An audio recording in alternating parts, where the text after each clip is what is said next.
The following is a special presentation of Tony Curry Radio. Keep your mission on your mind and your mind on your mission.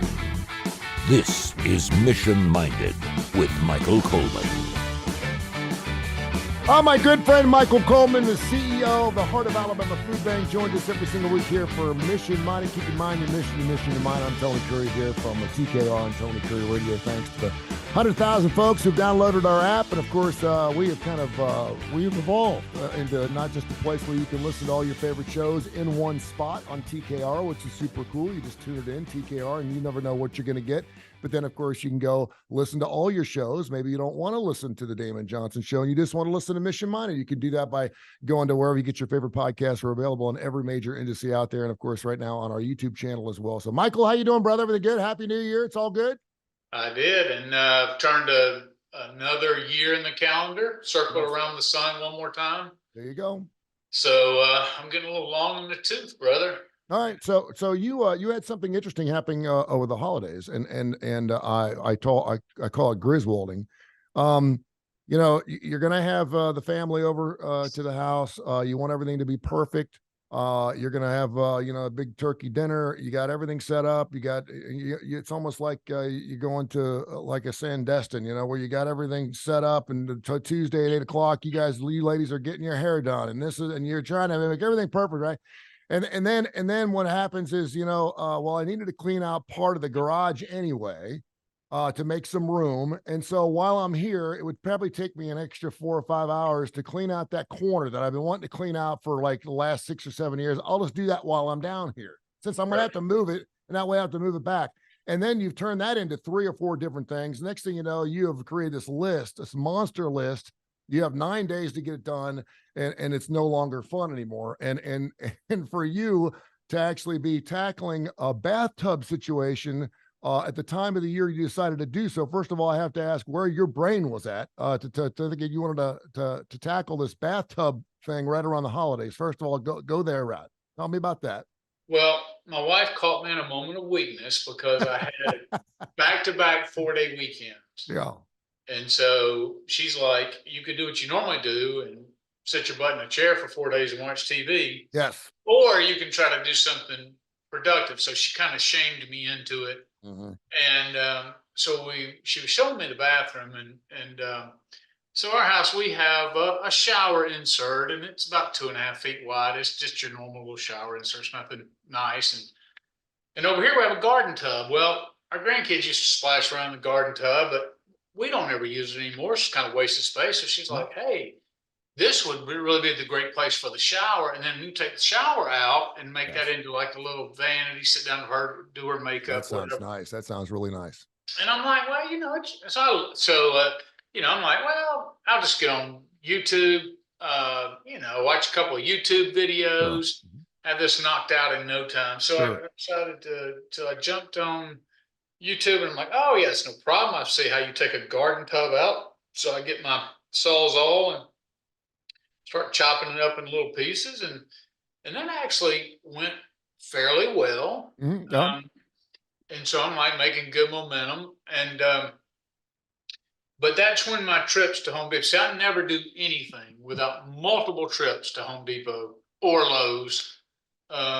Whatever your preference is. And you allow yourself those extra trips, by the way, for guys that don't learn this. You don't want to get it all done in one shot because it feels good to be at Lowe's and Home Depot. As a man, I like the air. I like the space. You feel like yeah. I tend to, I'm at the point in my life where, I used to have to do projects and didn't have the right tools. And now I just refuse. I cannot do a project unless I have all the right tools and the right gear. Sure. And all that. So it gives me an excuse to buy new things. Yeah.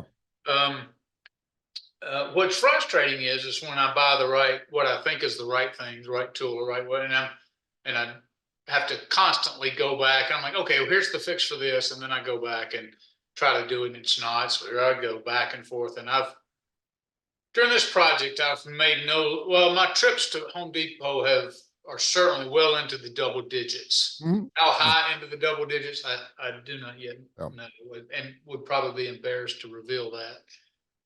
But the whole point of this is So I'm going to make a reference for you old school people back to Andy Griffith. There's an Andy Griffith show to where their freezer kept going out.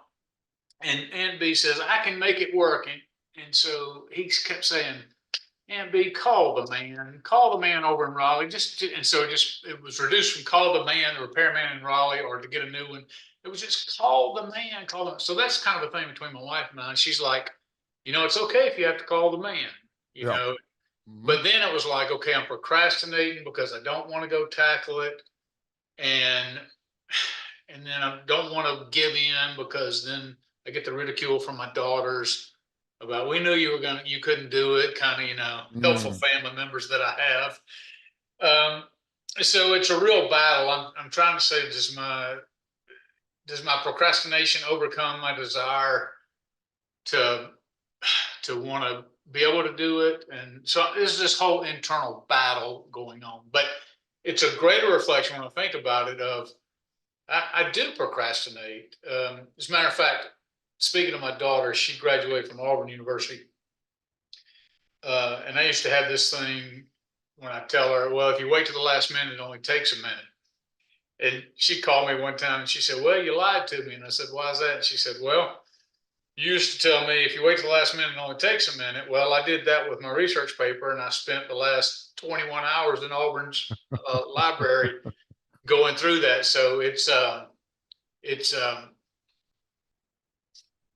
sorry, somebody just came to my office. Oh, that's all right. That's okay.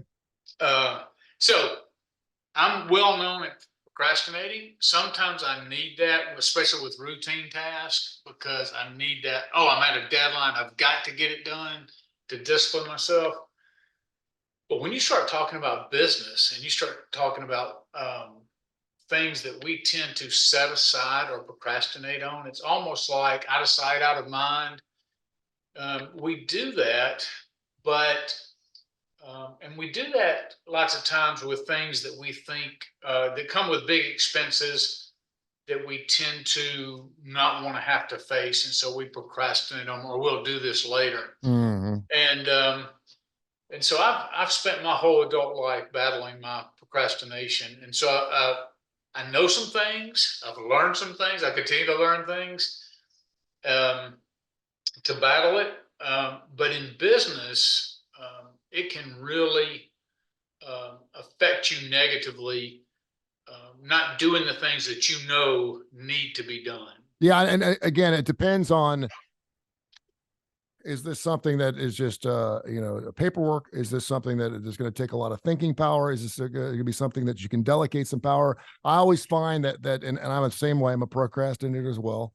I always find that when I spend more time being concerned or worried about what it is I'm procrastinating on than actually doing the process itself, and I'll use my taxes as a main purpose. I do it every single year. Every time I do my taxes, it's never as hard as it seems.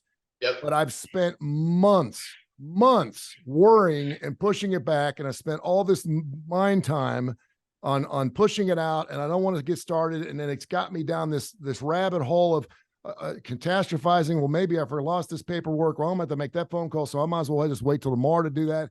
And it's never as hard as it actually is. And so that procrastination is really a booger bear for a lot of people. And we have to understand that by reacting to things in a timely manner in our life, it also allows us sometimes to change our minds and to do things a little differently.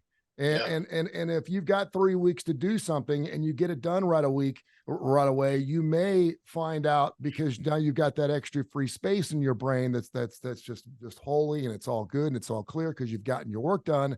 You may look at that project a little differently, and you still got time to make it even better. Yeah. So, and a good example, going back to my bathroom situation or my shower situation, just a few days ago, I was like, okay, you kind of feel overwhelmed. And when you're in the midst of it and you've got 40 things to do, it's good sometimes to step back, stay away from it for a couple of days, go in and look at it with fresh eyes, not being burdened, not when you're most tired, and looking at the problem. And when I did, I realized when I went back in, I'm like, okay. And that's one of the helpful ways to overcome procrastination, or doing something you don't want to do, is just start moving on it. And so when I went in there, as a matter of fact, yesterday when I got home from work, I looked at it and I'm like, well, the first thing I do is finish this drywall. And it really wasn't that much to do. But when I looked at it in the context, oh, I got the drywall, I got the tiles, I've got everything, I got to waterproof it, I got all this. It was just, okay, let me just focus on the drywall. And I got it done, finished closing all that up and getting all that done. So one of the things that's recommended is with things that we're dreading doing or we don't want to get into is just get started on it.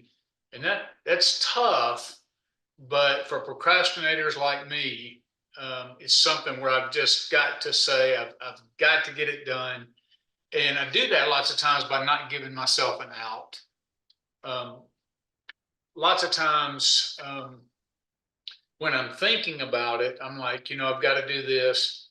And if I don't put some sort of accountability measure in there for myself, then it's something I can slip to the back burner. A great example is every single month, I reconcile our finances at the business with the food bank. And I have to get into the weeds, and it absolutely sucks the life out of me.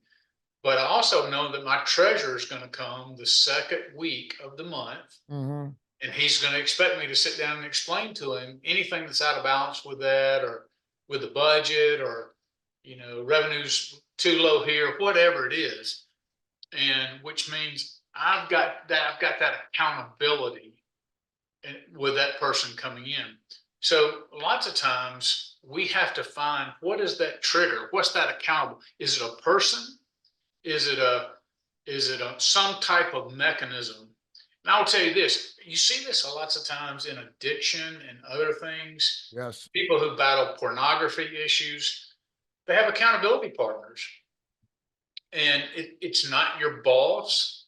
It's just somebody that is going to check in on you and see, are you doing those kind of things? And so put those kind of people in your life, or go to your next in charge and say, hey, I need you to stay on top of me about this and not let this slip through the cracks, because whether it's deferred maintenance in an industry, on your building, all that kind of stuff, it doesn't get better over time. It's things that have to be dealt with, and the more you put stuff off, it's going to eventually come back to bite you in the butt. Well, and it's again a perfect topic for what we're talking about here. Mission Minded. He's Michael Coleman, the CFO, CEO of the Heart of Alabama Food Bank. I'm Tony Curry here with Tony Curry Radio. New Year's resolutions. It's one of the reasons New Year's resolutions don't work. There's no accountability, and we always talk about, one of those ones is you want to lose some weight, or you want to get to the gym, you want to be healthier. We find out that you have a 93% chance better of seeing through, at least over a period of time, if you do it with somebody. If you have somebody that's holding you accountable, and again, if you're talking about doing your taxes or maybe something, maybe get someone over there, meet me Tuesday morning, 8:00 over at the bathtub. I need your help with something like that, just to get another body. And it's funny you bring that up. And we just talked about this before we did the show. I'm a people person. I have to have people around me. When I get home, the TV goes on, I have to have that sound around me. I've always been like that. I've always been extroverted that way. And so by creating this business that I've created, I can basically do everything by myself. And it's killed me. It's absolutely killed me, because I don't have anyone to bounce ideas off of. I'm a creative person. I need that response. I need that laugh. I need that teasing. I don't have that. COVID probably, it all kind of went down at the same time. COVID would have killed me. And so I get my work done best when I have a couple of employees here, and I'll say, hey, come over to the house at 2:30 on Thursday. And they're like, well, can we just do it over the phone? I'm like, no, I need somebody here. Let me get you a bottle of water. We got 2 or 3 hours. We probably could have done over the phone, but just to have that person around you. Can you talk a little bit about that? Because obviously you work with the Heart of Alabama Food Bank, and you're a people business. You're a people service business. I mean, it's got to be better when you got people around you. You are 100% correct. For me, because I'm just like you, I'm extroverted. I do better when I can bounce ideas off of people and can explore ideas. The problem is when I'm trying something new or have an idea, if I don't have enough expertise, if I've never done it before and I have to rely on videos, then that's that I have to pay attention to the videos. And then if it doesn't do exactly what I'm trying to do, how does that translate to something I'm doing? And so I desperately need people to say, well, this is what I'm thinking about. What is your expertise on this, or what is your skill set? And the truth of the matter is, any kind of project can be more fun and just take the weight off your mind. Mhm. Actually creates such stress on me to think about, if I go through all this and I tile in the bathroom, and then let's say I don't tile it right, and then I got puddles of water where it doesn't drain properly, I got to break all that up and, bring somebody in. It's stressful, but you're exactly right. Doing a project with somebody, and there's all sorts of ways you can make it more fun, um, and do it in a way that's more effective. So you can bring the accountability in, you can make it project wise, whatever. But for me, certainly having more people involved is key. So let's whip this procrastination thing in 2024. Let's get some answers here. When you've met somebody who says, "Man, I used to be a procrastinator. Boy, that used to be me." And you may see them speaking at a church, or it could be about anything, because procrastination is the devil's work in anything. It gives you more time to think about and catastrophize, think about the whole of our thing. When you meet somebody that says, "Man, I used to be a procrastinator. I used to wait to the last minute on everything," and they're no longer that person, what are some of the common traits of that individual that you find in successful people that don't procrastinate anymore? Well, I'll be honest with you, I haven't met a lot of people I haven't who, either. who are procrastinators who've overcome it. Yeah. I may They not be they perfect. say they say they do, and it's amazing. They say they do, but I think that's why I'm asking this question. I think by professing that weakness, it's a move in the right direction. Yeah, you have to realize it's an issue. If you could look at my desk right now, and here's the odd thing. So my desk is a chaotic mess, and sometimes it gets to the point to where I get so frustrated with it. I pile everything up, and I go step by step, and I clean it up, and I'm like, you know what? This feels so good. It feels so good to have clarity. I've got my task list. I've laid it all out. But just inevitably through this process, when I start, accomplishing my task, I have a lot of things that I can't immediately um, go into detail, or I can't solve it because I'm waiting on somebody else to bring an element to it. So then um, it ends up being delayed, and then eventually sometimes getting pushed to the back burner. I will tell you, the biggest struggle for me is I'm a guy who loves to stay in the ideas. I get excited over change. I get excited over ideas. I get excited on setting direction. What begins to wear me down is when I actually have to get through all the nitnoid stuff of the implementation. I'm great with Mhm. the vision. I'm terrible with the details, and that's why I surround myself with detailed people, because I know it's such a weakness, and I avoid details as much as possible until, like I said, when I get into the finances, or I get into some specific strategic things. As a matter of fact, we're having an offsite on Wednesday of this week, where all the leaders are going off, and we're looking at all the key things, initiatives, and key events for 2024. That's going to cause us to have to get into some details and really think through. I know I'm going to be exhausted after that day, but I would love to do it, and I've tried techniques, and I'm like, yes, this works, but between my ADHD and I get it, it's an excuse. I can sit here and go, look, I have ADD, I have, uh, people say, oh, people who procrastinate and you can do it at the end, that's just because you're really smart, you can do that. And I'm like, yeah, that's the reason. I'm just too smart to have to. Those are all excuses. It's all BS. The truth of the matter is, my life would be better if I didn't procrastinate and push all the pain off. Go ahead and do it up front and lock it in. But there's something missing within me to have the discipline.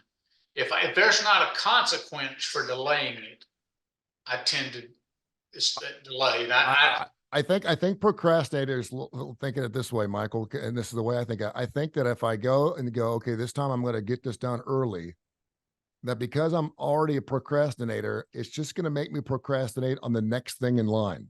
So if I'm going to constantly be procrastinating on something, I might as well procrastinate on one thing and just go narrow and deep on it until I just beaten the you know what out of it, as opposed to like what, because I mean I procrastinate so long on things that even when I finish that project, it still bothers me. Yeah. My taxes, you ever had that where you got that little Oh, thing yeah. in the back of you and you can't sleep because you're like, what am I worried about? Why do I have this? Why do I have this headache? Why do I have this? And then you realize that you've actually finished the project and you're still thinking about something that you've already finished because you procrastinated so long on it. I think a lot of people have done that too. Well, one of the things we've talked about is how do we get better? And we talk about very practical things. We're not brain surgeons on the show. We're Yeah. just really trying to fight through. And so a lot of this has just been confessional about how bad we are at procrastinating for whatever reason. But one of the things we have to do is learn to take the topic and finish it through and just be committed to it. And in order to do that, lots of times you have to simplify some things when they're so complex and so built up. It can make the pathway to completion more difficult. The more people that are involved, the more people you're dependent on. So try to look at things. If you're like me, procrastinating, one of the things I'm going to really try to be focused on is uh, simplifying things and making sure that I don't give myself that out and seeing it all the way through to completion. And I think about all the areas in our life that applies to. Like I said, Yeah. so health issues. I could lose weight. I need to go back to the gym. Um, and I even joined Planet Fitness over the holidays. I was like, oh, the weather's real bad. Here I go, right back into the procrastination again. I have Mhm. not set foot in the gym. I joined it 2 weeks ago. Yeah. Um, so I've just got to make a list out. What is it I'm putting off? Not put together this huge, overly complex plan. I don't need apps on my phone berating me each day, reminding me what a failure I am to follow through on my plan, Hmm. but just be a grown up about it and be committed and say, I know you may not feel like it, but 3 times a week you can go to the gym, or you may not want to do it, but you're gonna have to dedicate 2 hours to this task. I'm gonna have to see the bathroom to completion, whatever. I may have to call a guy to come in to fine tune it and make it nice or whatever, nicer than what I can make. But I've just got to develop that dedication and like I said, bring some accountability and some measure. Bring whether that's people, whether it's processes, whether that's stuff, whatever it is, all the ways to bring in accountability. That's what I'm going to have to do. Well, we always talk about too, the best way to get out of yourself is to get into someone else. If you have a problem, half it, and you have half the problem.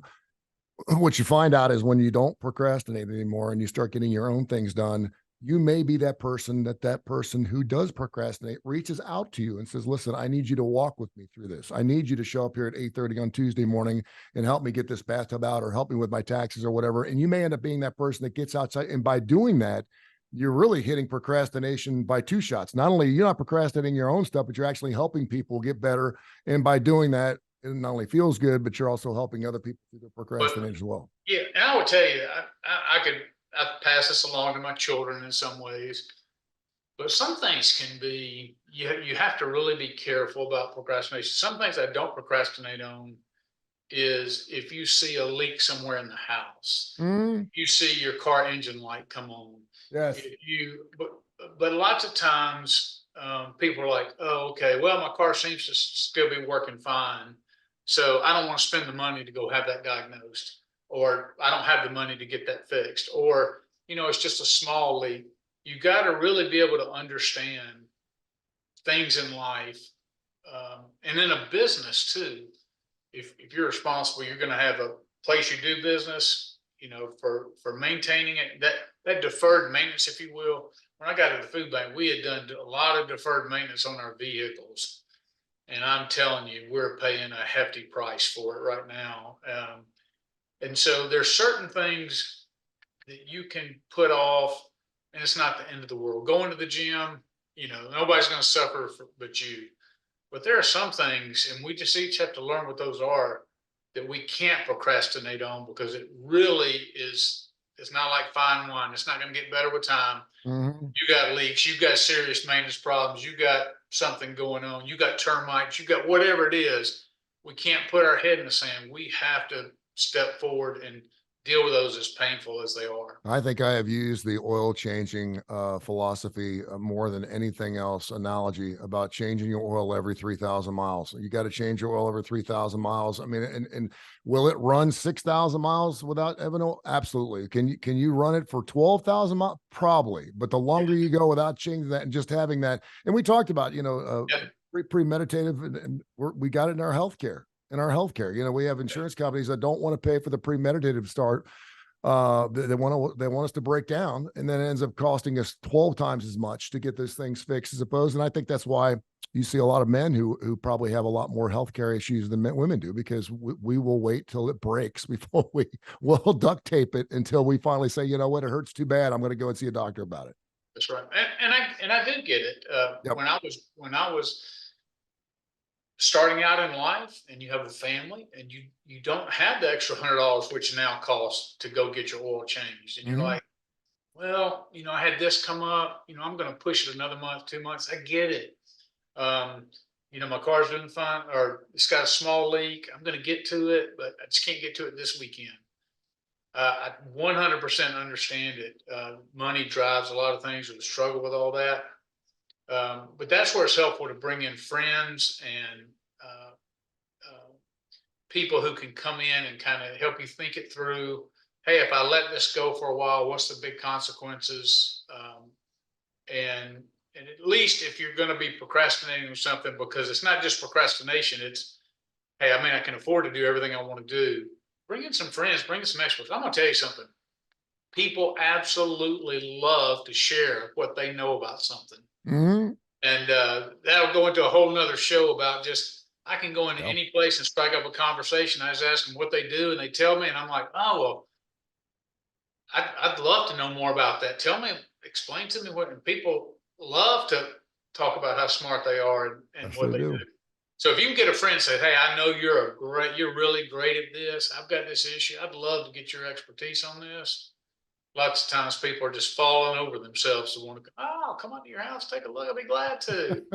You may have 5 or 6 people helping you with your bathtub this weekend. Especially if you got an old man who's a neighbor. He's dying to come over there and investigate what's going on at your house. Well, there used to be a guy in our neighborhood that loved to fix mailboxes. There would be some 17, 18-year-old kid that would always back over someone's mailbox, the brick ones. And he was the brick guy, and he'd be there sitting outside your door the next day with a handful of bricks and this concrete. Boy, he was the guy who could fix your brick stuff. Hey, great stuff, my friend. Mission minded here. Keep your mind, your mission your mind. He is the CEO of the Heart of Alabama Food Bank, Michael Coleman. Of course, we also do a show that airs right after this on TKR and wherever you get your favorite podcast, right here, as well as our YouTube channel called Bite by Bites. Come up next right here on Tony Curry Radio.